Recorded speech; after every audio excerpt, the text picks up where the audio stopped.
We'll begin our Friday chat there. Great to have you, Phil, as always. What's going on, man? Oh man, thanks for having me on, and Kevin reminding us of that early August sell-off in the S&P. I pulled up that chart, man. That was some dark times there. you want the mind of the trader, that new program you have. We got to see how that person was handling that kind of sell-off, because that was brutal, exactly. So. Yeah, that's a rare event that we came through. I mean, pretty amazing. It's kind of a victorious month when you think about it that way. Yeah, it has, and we've had a great snapback. I mean, I am definitely focused on that S&P 500, seeing if we're going to squeak out a new high into the close. A lot of times we get this month-end markup, and I think that's what we were really seeing yesterday before it seemed like they pulled a rug out of it. Some big traders came in, bought that market up, and then they stepped away, and it was like they let the gas, the foot off the gas, and that's when we sold off yesterday. So today it's pretty light volume action. Everyone's looking at all that labor data next week. There's just a ton of it front loaded in. So I think that next week is what cements, the Fed, whether they're going to do 25 or 50, and then we'll see what happens from there. Okay. We'll see if we can finish near the highs rather than the lows. That would be nice. Crude oil, though, man, it's just like always sell it every time it rallies. Can't seem to stage anything sustainable. So, the reality is if you do look at crude oil, it's made a series of lower highs all the way since July. The rallies have been somewhat of a dud, and it's been a reoccurring theme on heightened geopolitical risks. You had some discussion that, Libya was going to have a problem exporting some crude oil. That was that snapback rally we saw yesterday. But a lot of times, you got to look at these markets. Position sizing is key. They got 100-barrel contracts, so you could scale in, scale out.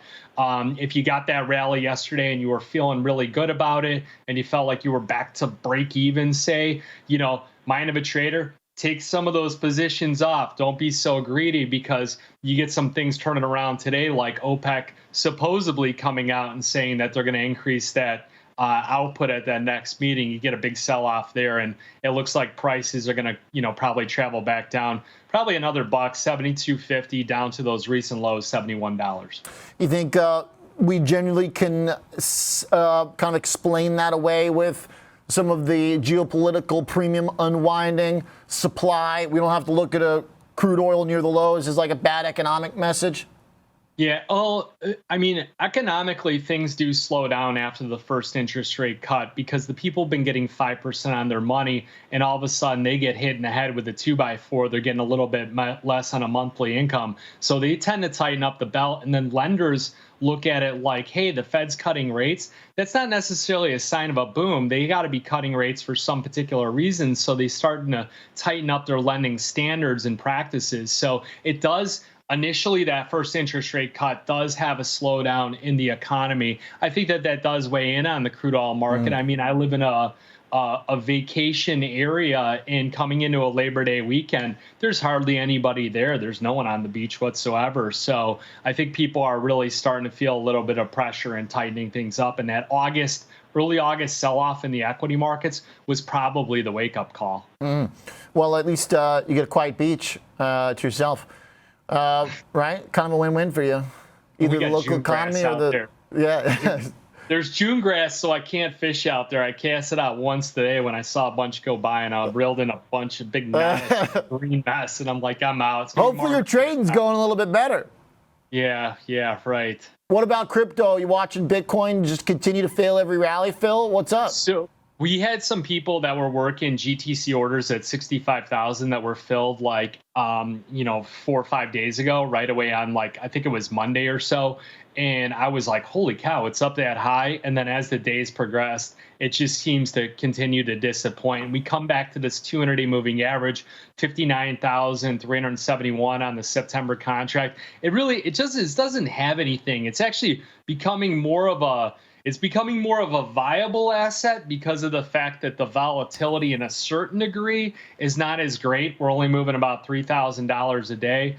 But the reality is you start questioning, what is its purpose again? Because if you can't generate alpha in it, what is it good for? Love it. It seems like right now, not a ton. Gold, though, slipped 2 this week. Feels like gold didn't like the spike in yields today. No, the spike in yields also came out of nowhere, so that was a bit surprising. I think 2506 is kind of like a critical level on the gold market. Psychological support 2500.